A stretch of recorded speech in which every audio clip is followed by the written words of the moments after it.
Hello, Seiiti Arata. Today we're going to be talking about feeling stuck, not being able to change your life. This is known as learned helplessness.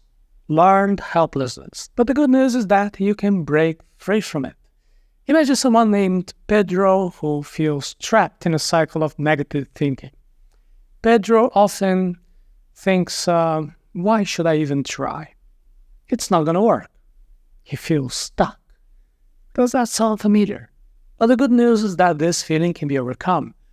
What are the good suggestions that we could give to Pedro or anybody who's suffering from learned helplessness?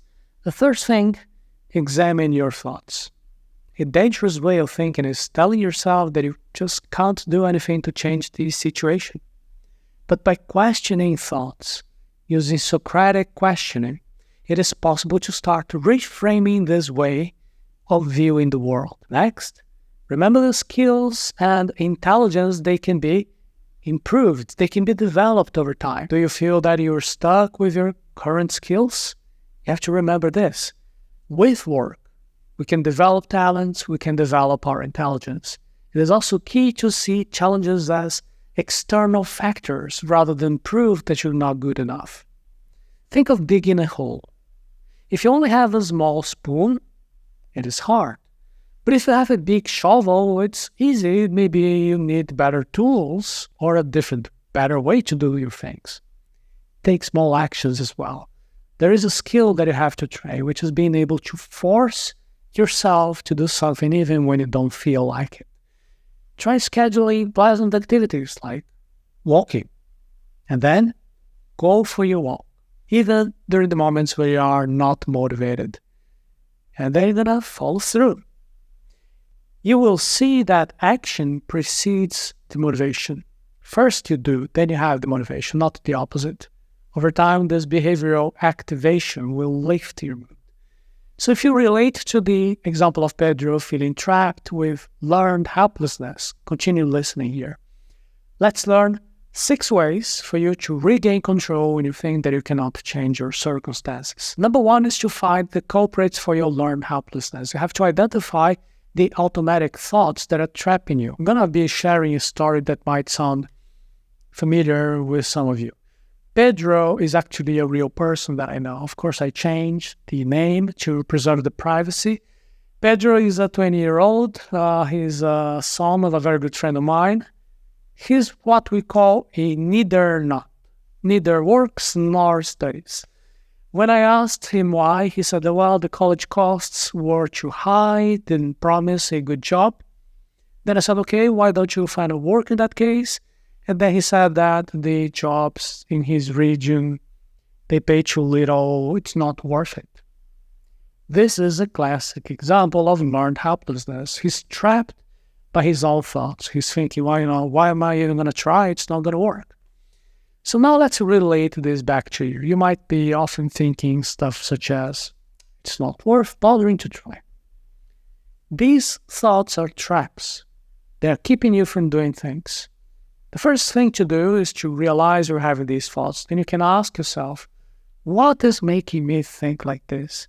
What is that thought saying to me? This level of understanding, your thoughts, your values, your beliefs, this is very important. We're going to be doing this together in interactive activities in planning your life. It is a very special training which has helped thousands of people who are very happy with the results. Next, we're going to be checking if what you're thinking is really true. This is called reality testing. You have to be asking yourself, is it really true that trying is not going to help? This will help you to see if your thoughts are true or your thoughts are the reason why you're actually feeling stuck. To do this reality testing, you have to be using quantum thinking, which is basically finding the opposite side of the argument. If you can come up with good reasons why you're not able to take action, you can use your creativity to find ways to prove that you can take action. We have already explained this in detail in the episode 259 of the Hello, Seiiti Arata series. And please don't be alarmed by the name quantum thinking. I'm quite aware that there are many people who are doing inadequate use of the word quantum around. But basically, this idea of quantum thinking is just about looking at both sides of a particular idea. If you think you can't do something, try to think of reasons why you can do something. This will help you to see things in a better way. And deep down, this method is quite old. It is a Socratic questioning, so you can further interrogate these unhelpful thoughts behind your learned helplessness. First, notice your thoughts. Are you telling yourself there is no point in trying? Question these thoughts. Ask yourself, why do I think like this? Is it really true? Doing this will help you to think in new ways. It will give you the power to change how you see things. It will help you to break free from this learned helplessness. Idea number 2 is to change how you think. You are able to change who you are. You're able to change how you think. Do you feel like you can't improve? That is not true. You can get better. This idea is called a growth mindset. Believing you can improve, that is the first step.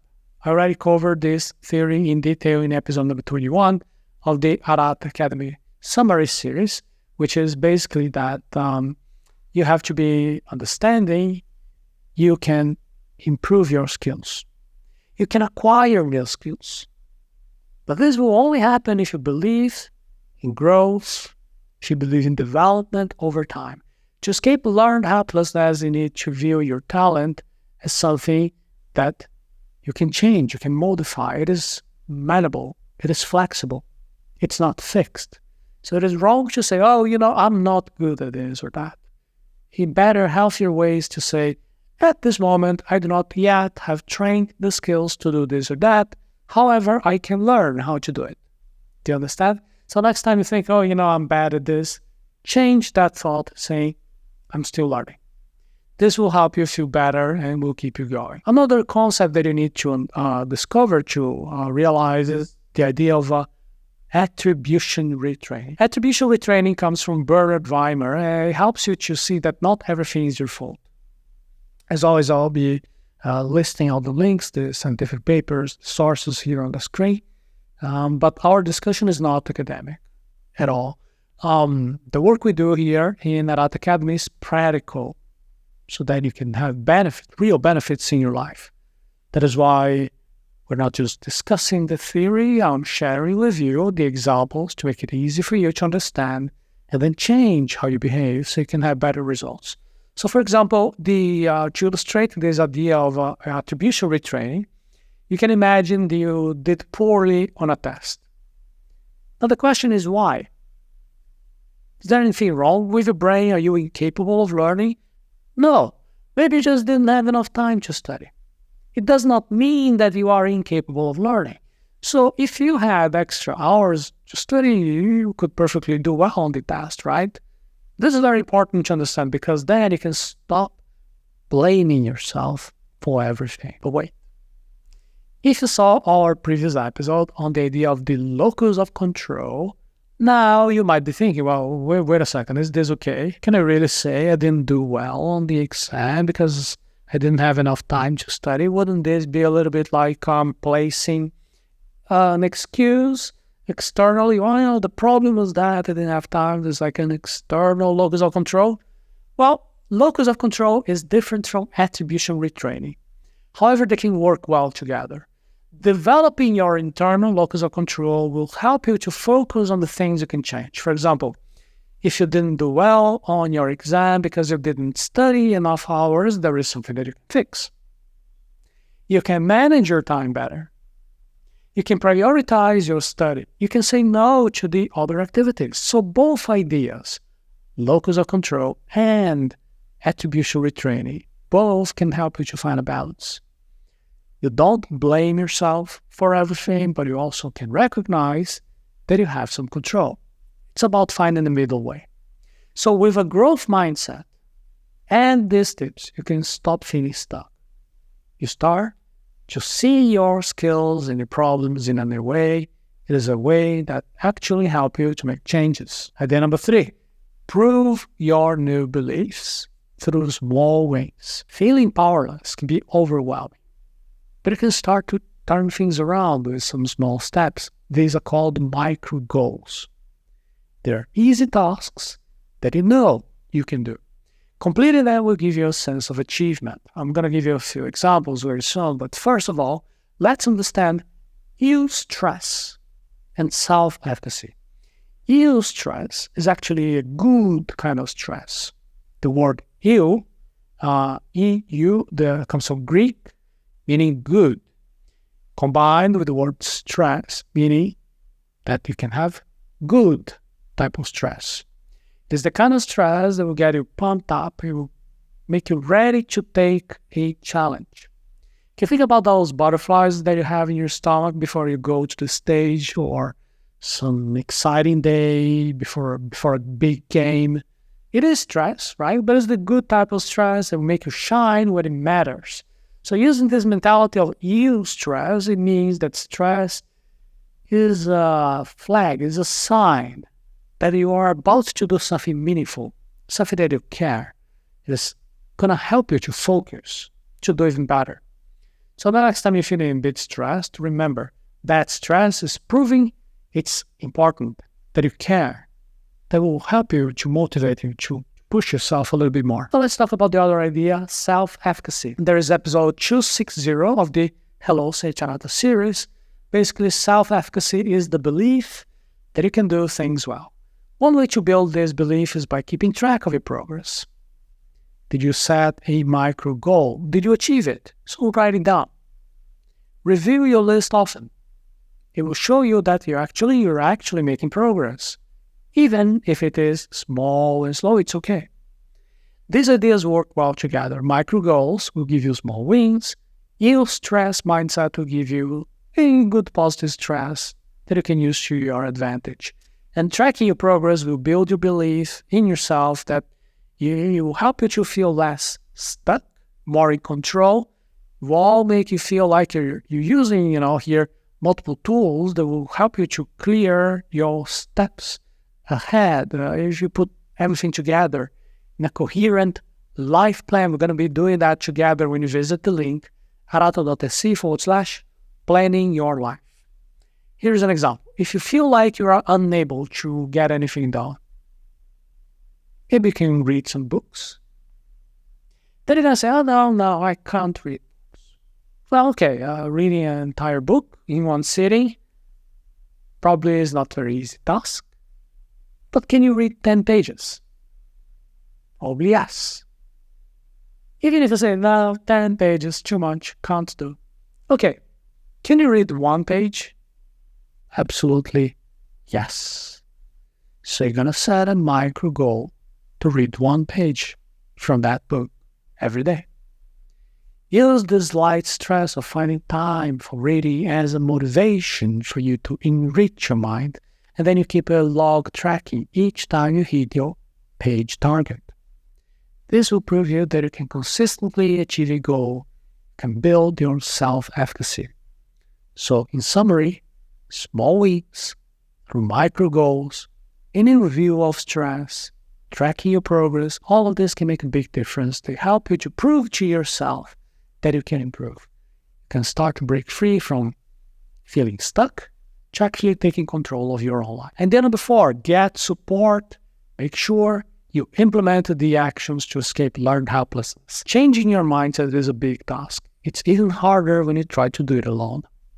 So the first step is to find people who not only believe in you, people who respect you.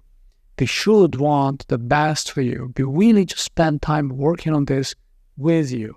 Family should be your first choice for this type of support, but friends can also be very helpful.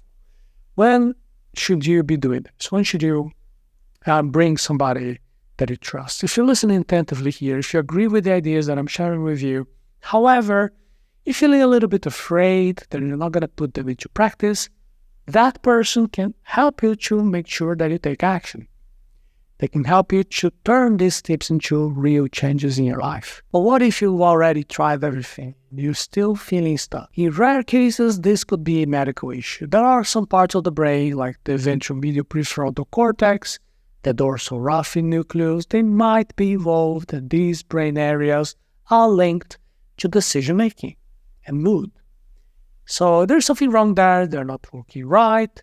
It could make it much harder for you to change your mindset. That is why it's very important to consult good doctors if you are still struggling after trying all these tips. Going to the doctor itself can be a very big task. You shouldn't try to take it alone. So take someone you trust with you. Medical decisions can be big, sometimes confusing. So having somebody you trust can help you to decide if you might need more tests, maybe second opinion.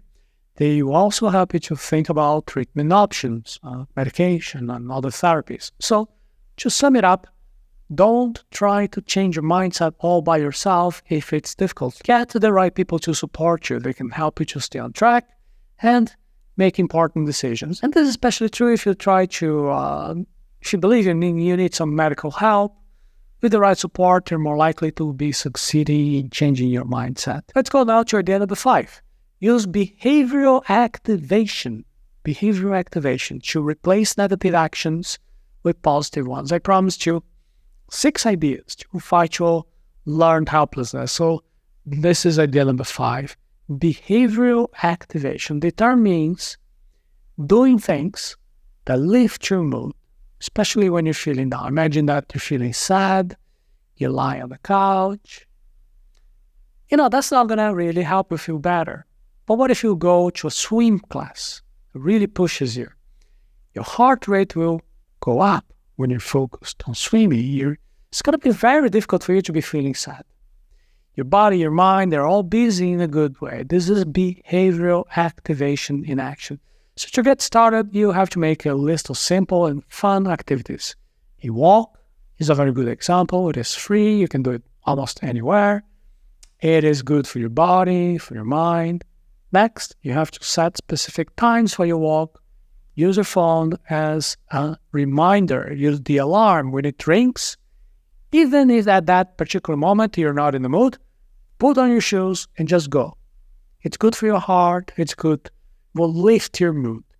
And our pro tip, you can also find a friend or a family member who can be your accountability partner. They will be checking on you. They will make sure to give that extra little push if you need it. It's easier to stay on track if there is somebody else cheering for you. As you get used to walking, and you can think of adding more challenging but rewarding activities. However, keep doing the basics. Keep walking. It's a simple joy, and it's also good for you. Lastly, celebrate all your progress, even the small wins like going out for a walk, particularly in that moment when you didn't want to. Give yourself credit. If you hit a barrier, well, just keep on going. Don't give up. Consistency is the key. Keep up the effort. These small steps that are accumulating, they are doing this positive snowball effect to will make a big improvement in your life. And finally, idea number 6.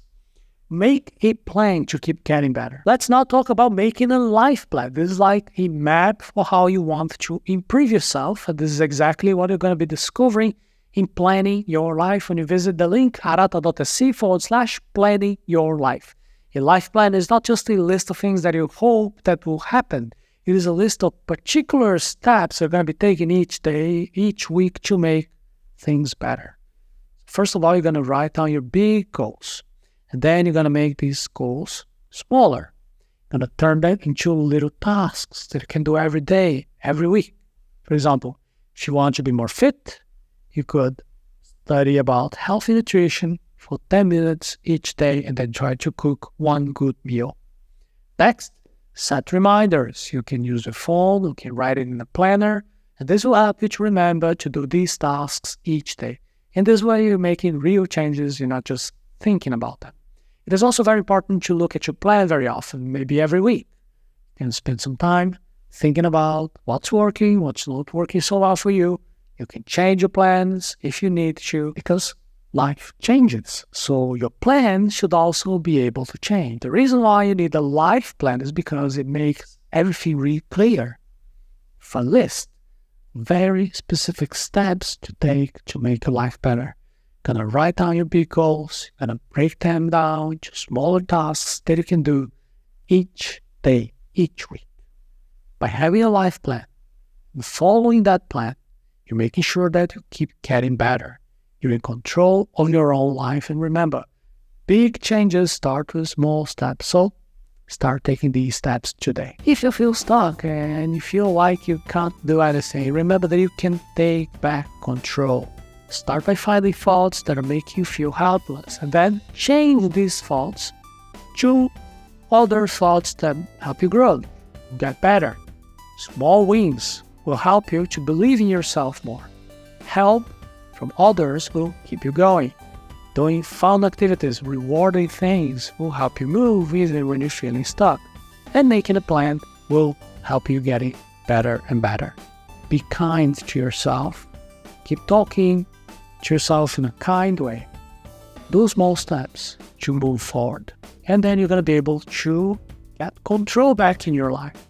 It will take you some time to see progress, but then you're going to be very happy at each small win. You're doing things that are brave, you're listening to yourself, you're going forward to change your life. You can get help if you're feeling stuck, if you're feeling helpless. Keep doing all these tips that we talked about today. And when you're feeling ready for a detailed plan to take control of your life, you can join me visiting the link arata.se/planning your life.